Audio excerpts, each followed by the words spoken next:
Mon astuce numéro 1, ça sera de regarder ses anciennes photos ou ses photos actuelles. C'est-à-dire que moi, au début, quand j'ai débuté, j'ai regardé directement mes toutes premières photos. Donc, je me suis pris droite dans un miroir. J'ai pas essayé de me cambrer, j'ai pas essayé de me mentir à moi-même. J'ai pris des photos telles que j'étais, donc telles que je ne m'aimais plus. Et je me suis dit, dès que j'allais mal, je regardais mes photos et je comparais à celles de motivation, on va dire, de fit girl motivation. Et je me disais, voilà, si tu veux être comme elle, il va falloir que tu te bouges. C'est pas en restant sur ton canapé que tu vas devenir comme ça. Donc il faut que tu te bouges. Ensuite, quand j'ai commencé à avoir des changements, je reprenais des photos donc toutes les semaines et je regardais mes anciennes photos et je les comparais par rapport à mes nouvelles photos, pardon. Et je me disais, bon, voilà, là t'évolues, tu peux pas tout relâcher maintenant, t'as déjà super bien évolué, tu peux pas tout lâcher. C'est comme ça que j'ai fait. Donc au début, comparer mes photos à celles de mes motivations. Donc pour ça, il faut bien sûr avoir des motivations entre guillemets. Et ensuite, comparer mes propres anciennes photos à mes nouvelles photos. Et ça m'aidait vraiment à rester focus sur mon objectif. Alors, mon astuce numéro 2, ce serait déjà de lâcher la pression, s'autoriser des cheat meals, donc ne pas trop en faire en fait. C'est-à-dire que c'est pas en vous interdisant toutes sortes de nourriture, de ne jamais avoir le droit à un bout de chocolat que vous allez garder. Non, garder la motivation, pardon, vous allez craquer. À un moment donné, vous allez craquer. Il faut vraiment vous autoriser des plaisirs. Si je peux appeler ça comme ça, c'est-à-dire que si vous avez envie de manger une fois dans la semaine une pizza, mangez-la, ce sera votre repas vraiment plaisir, le bien calorique. Mais après, pour le reste de la semaine, vous avez eu votre apport vraiment bien calorique et du coup, vous êtes prêt pour repartir sur une nouvelle semaine propre. Moi, ce que je faisais, c'est que je le faisais souvent le samedi soir. Et ensuite le dimanche, le lundi, jusqu'au samedi soir d'après, voilà, je reprenais propre tous mes repas. Après, vos repas au quotidien, le but c'est pas de manger que de la soupe et des légumes. Non. Déjà dans un premier temps, ce que je peux vous conseiller si vous ne l'avez pas fait, c'est de beaucoup vous documenter sur la manière de s'alimenter pour perdre du poids ou alors pour celles qui veulent au contraire prendre du poids, se documenter sur la manière donc de prendre du poids mais bien. Ne pas, comment je peux dire ça, ne pas suivre les repas d'autres personnes à la lettre. C'est-à-dire que moi, dans ma première vidéo, j'ai dit ce que je mangeais, mais j'ai bien précisé, n'hésitez pas à aller voir un nutritionniste ou peu importe, un professionnel en tout cas qui pourra vous aider. Ou alors à vraiment faire vos propres recherches, mais recherchez bien. Ne vous, ne vous focalisez pas et ne recopiez pas ce que quelqu'un a fait, car ça peut ne pas vous convenir en fait. Ça peut vraiment avoir l'effet inverse sur votre corps. Donc, déjà, faites en sorte d'avoir vraiment un repas équilibré, donc que vous ayez féculents, protéines, légumes, matières grasses, il faut que vous ayez de tout pour que votre corps ne se sente pas en carence. Si vous avez des carences, vous allez être fatigué, vous allez être grognon, vous allez avoir envie de craquage, vous allez avoir envie de sucré, de gâteau, de tout et n'importe quoi. Donc vraiment, déjà partez sur une très bonne alimentation de base et ensuite autorisez-vous des petits plaisirs en fait pour pas craquer. Mon astuce numéro 3, c'est préparer tous ses repas à l'avance. Donc, le mieux pour ne pas craquer, pour ne pas filer au McDo avec ses collègues le lendemain midi ou au kebab, peu importe, c'est vraiment d'avoir son petit tupperware de prêt. C'est que vous préparez pour la semaine ou pour 3 jours. Moi, je fais 3 jours et 3 jours. Vous préparez vos tupperwares, donc vous faites les quantités que vous voulez, hein, vous faites les repas que vous voulez, mais propres. Et vous les faites pour le lendemain, le surlendemain. Comme ça, vous êtes devant votre petit repas et vous ne craquez pas. Parce que franchement, c'est vrai qu'on l'a tous la tentation. Hein, quand un collègue nous propose quelque chose, ah tiens, tu veux pas plutôt un sandwich, tu veux pas qu'on aille... Non, non, c'est bon, j'ai mon tupperware. Voilà, c'est mieux, ça oblige entre guillemets à rester focus parce qu'on n'a pas envie de gaspiller, c'est pas bien de gaspiller. Donc du coup, moi c'est ce que je peux vous conseiller en tout cas pour cette astuce numéro 3, c'est vraiment de tout préparer à l'avance. Ensuite, mon astuce numéro 4, ce serait de préparer également son planning de sport. C'est-à-dire que moi, je me préparais un petit planning, par exemple lundi je vais courir, mardi je vais courir et je fais les jambes, par exemple, peu importe, hein, c'est pas exactement ce que je fais, et voilà. Et du coup, en me les planifiant par rapport à mes horaires, déjà ça m'aidait plus à savoir quand est-ce que je vais pouvoir y aller, sans me retrouver à la fin par exemple de ma journée de travail en me disant « Oh non, je suis trop fatiguée, de toute façon c'était pas prévu, voilà ». Non, au moins je m'étais dit voilà, là je sors à telle heure, je vais pouvoir faire mon sport à telle heure, ce sera fait. Et en plus, en rentrant, j'aurai mon petit tupperware de prêt. Ça, c'est génial. Au moins, vous perdez pas de temps. Vous vous dites pas, oh non, j'aurai pas le temps de me faire à manger. Voire astuce numéro 4. Numéro 4 non, numéro 3, pardon. Voilà, astuce numéro 3. Et du coup, de perdre en fait sa motivation à se dire non. En fait, c'est se chercher ses propres excuses, entre guillemets. Et du coup, de faire son planning de sport, ça oblige aussi à se dire ouais, mais j'avais prévu de le faire, alors il faut que je le fasse. Sinon, c'est pas bien. Franchement, c'est vraiment pas mal. Moi, c'est ce que je faisais. Ça m'aidait à le faire. Sinon, j'avais l'impression de louper une de mes propres obligations. Si je peux dire ça comme ça, parce que c'est pas vraiment une obligation, on est bien d'accord. Mais quand c'est écrit noir sur blanc, en tout cas pour ma part, ça marchait, ça m'aidait à y aller, même quand j'étais pas super motivée. Ensuite, pour mon astuce numéro 5, ce serait de manger avant de sortir. Donc, que vous sortiez faire les courses, surtout faire les courses en fait, faire du shopping ou faire peu importe en fait une sortie et où vous serez amené à passer devant de la nourriture, faut manger avant d'y aller. Mangez propre, mangez bien, que ça vous cale, que ce soit bien. Parce que quand on sort, on va être tenté de tous les côtés, surtout pendant les courses. Parce que les courses, en général, on va essayer de faire des courses propres.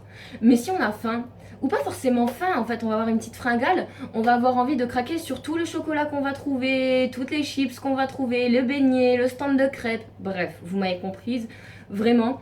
Essayez d'avoir l'estomac plein et ça vous aidera à rester vraiment focus sur vos objectifs. Vous vous direz ah non j'ai pas faim de toute façon, voilà j'ai déjà bien mangé, je suis fière de moi et vous allez rester sur vos courses propres ou votre shopping ou peu importe mais vous n'aurez pas envie de craquer en fait, littéralement pas envie. Ensuite, mon astuce numéro 6, c'est bête parce qu'en fait ça pourrait être bien pour tout dans la vie, pas seulement pour rester motivé. C'est d'être entouré des bonnes personnes. C'est-à-dire qu'on pense avoir des amis, on pense connaître des personnes, mais quand on commence quelque chose qui nous atteint clairement à l'intérieur, il y aura toujours des personnes qu'on pensait proches de nous qui nous diront ah mais c'est pas bien ce que tu fais, c'est nul, ah t'es trop maigre, ah t'as trop maigri, ah t'es trop musclé. Bref, il y aura toujours des critiques de tous les côtés alors que nous on pensait que c'était des gens bien pour nous. C'est notre corps, même si vous êtes trop musclé, que quelqu'un vous trouve vraiment trop musclé. Et alors si vraiment c'est un ami, moi mes vrais amis me le disent, écoute voilà moi je trouve c'est ton corps, moi j'aurais pas ta motivation pour aller à la musculation hein, honnêtement, mais je trouve ça bien que tu le fasses. Mais jamais ils me diront eh c'est nul, mais j'avais des faux amis entre guillemets, et ceux-là je les ai remarqués dès le début, ils vous cassent le moral. Ah t'as trop maigri, j'avais perdu 2 kilos, on le voyait même pas, limite, vous voyez ce que je veux dire, je faisais 78 kilos, j'en faisais 76, on me disait ah c'est trop, après tu vas être trop maigre, tu vas être anorexique. Alors ce mot là, les filles qui ont commencé le sport, dites-moi que vous me comprenez s'il vous plaît. Le mot anorexique, je n'en peux plus. Je n'en peux plus. Vous avez l'impression que vos amis ou les gens que vous connaissez même pas en fait, qui viennent sur les réseaux sociaux vous dire ah t'es anorexique. Ah bon. Ah bon. Non mais c'est n'importe quoi. Déjà je trouve que c'est offensant. Dans le sens où des personnes anorexiques souffrent vraiment de cette maladie, elles en souffrent. Elles aimeraient bien, entre guillemets, pouvoir reprendre leur vie comme nous, si je peux dire ça, parce qu'en vrai, elles savent même pas vraiment si elles aimeraient. Enfin bref, c'est un autre débat. On va pas débattre de l'anorexie là, mais c'est pour dire qu'elles viennent juste pour être méchantes et vous dire des choses méchantes qui pourraient vous blesser vous et blesser les personnes atteintes aussi de ce syndrome. Mais on dirait qu'elles s'en rendent pas compte. Je sais même pas comment décrire ça, c'est affreux. Je vous laisse faire un tour sur Instagram et sur les comptes de Fit Girl qui sont très belles, très jolies. Et regardez les commentaires, vous en aurez forcément qui disent yeah, espèce de sale anorexique, corps de bébé. Je comprends pas. Moi, même si une fille, je vais la trouver mince, à mon goût, qui va peut-être faire 10, 15, 20 kilos de moins que moi, peu importe. Si elle est bien dans son corps, si je vois qu'elle mange, qu'elle fait de la musculation, qu'elle est tonique parce qu'elle fait de la musculation, je vais pas venir la critiquer sur son physique si elle est bien. Autant qu'une fille qui sera ronde, si elle est bien dans ses formes, si elle est heureuse, mais tant mieux, c'est ça qu'on recherche. Le but c'est d'être heureux, d'être bien dans son corps. C'est pas d'être comme tout le monde voudrait se voir. C'est comme moi, j'aime bien les filles un peu comme Michelle Lewin pour ceux qui connaissent ou Sandra Pricker. Voilà, j'aime bien les corps en fait qui ont des belles hanches, des fesses, des cuisses et un ventre bien plat et musclé. Il y en a qui vont détester, qui vont vouloir être beaucoup plus minces ou d'autres beaucoup plus rondes et du coup dans tous les cas je vais me faire critiquer. Et le problème, donc pour en revenir à ce sujet de base qui m'énerve, franchement ça m'énerve, c'est vos soi-disant amis, votre entourage qui seront toujours là pour vous casser. Quelles que soient les décisions que vous allez prendre, vous allez recevoir des critiques, des moqueries, tout le temps, à longueur de journée si je peux dire. Donc éloignez-vous de ces personnes-là. Tout de suite. Ne croyez plus que c'est vos amis. S'ils commencent à vous dire au bout de 2 kilos que vous avez maigri, que vous êtes anorexique, qu'il faut faire attention à toi, alors que cette personne-là est en train de vous dire qu'il faut qu'elle fasse du sport parce qu'elle veut maigrir, on a compris d'où vient le problème, elle est simplement jalouse. Bref. Bref. Et je parle bien entendu pas des personnes qui s'inquiètent vraiment quand quelqu'un voit une personne de son entourage devenir réellement anorexique. Ne plus manger, ne pas faire de sport, parce que quand on est anorexique, de manière générale, je parle, on a du mal à faire du sport parce qu'on est beaucoup trop faible. Donc quand vous voyez quelqu'un aller beaucoup au sport, manger proprement mais sainement, voilà, glucides, protéines, tout ce que vous voulez, mais qui maigrit, c'est que cette personne fait juste les choses bien. Il faut arrêter de critiquer. Ou alors faites la même chose de votre côté et après on pourra critiquer. Voilà. Si vous n'avez pas la motivation de le faire, juste ne critiquez pas. Et donc voilà, entourez-vous des bonnes personnes. Ne prenez plus la vie de ces personnes en compte. C'est inutile. Et restez avec des personnes qui vont vous guider sur la bonne voie, qui vont vous dire que c'est bien ce que vous faites, qu'il faut rester motivé, que c'est bien, que si vous avez envie de parler à quelqu'un, elle sera là, écoute, bah moi si tu veux, je peux venir avec toi. Ou... Voilà, on s'est compris, je pense. Donc, enlevez les, comment je peux appeler ça, les poux de votre vie, les tics. Adieu les tics. J'aime pas les tics, hein, soit dit en passant, je déteste ça, je trouve ça horrible. Mais on s'en fout. Et ensuite, ma dernière astuce, donc l'astuce numéro 7, ce serait de boire et de se brosser les dents. Alors, dit comme ça fait un peu bizarre, mais boire et se brosser les dents. Alors déjà, il faut boire minimum 1,5 litre d'eau par jour, et normalement, il faut se brosser les... Normalement, hein, parce qu'il y a des versions qui disent qu'il faut se brosser moins, il y a des versions qui disent qu'il faut se brosser plus, bref, je suis pas là pour parler de ça, mais qu'il faudrait se brosser au moins les dents 3 fois par jour. Donc... c'est pas là où je vais en venir, non, même si pour éliminer il faut boire, ça je pense que vous le savez, si vous le savez pas n'hésitez pas à vous documenter, pardon j'ai du mal, sur le sujet de boire de l'eau. Mais là où je voulais en venir, c'était quand vous avez envie de craquer. Vous avez déjà mangé, mais vous avez envie de craquer, vous voyez ce petit gâteau là, il vous fait de l'œil, vous avez envie de le manger, et vous dites mais non c'est pas raisonnable du tout, j'ai déjà bien mangé. Je parle vraiment de bien manger, pas un petit craquage que des fois ça fait du bien de faire, hein. Vraiment le craquage inutile je parle. Et ben là, buvez de l'eau, buvez du thé vert, buvez quelque chose qui pourra vous remplir l'estomac en tout cas, pour vous sentir plus rempli. Normalement déjà la sensation devrait se couper. Si vous voyez que vous avez encore envie de craquer après avoir beaucoup bu, bon déjà l'estomac est plein, c'est que c'est vraiment un craquage inutile. Ce que je peux vous conseiller, c'est aller vous brosser les dents.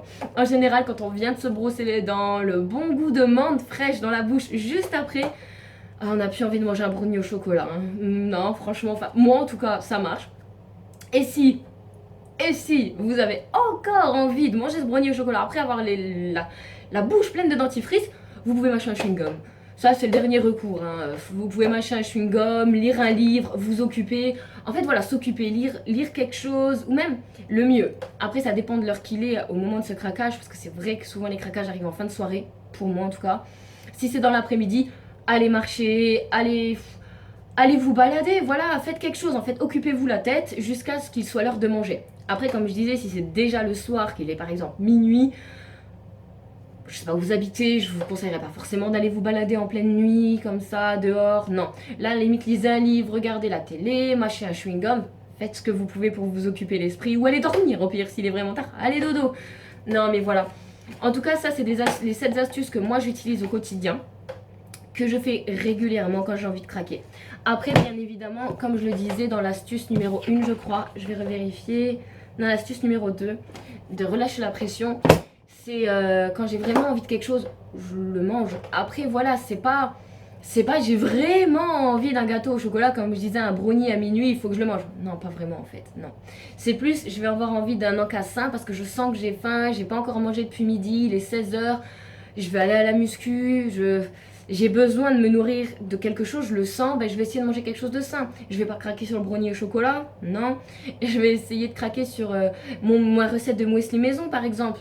D'ailleurs, je vous mets le lien en barre d'infos si vous voulez, de mon blog. La recette est sur le blog, je mets plein d'autres recettes si vous voulez.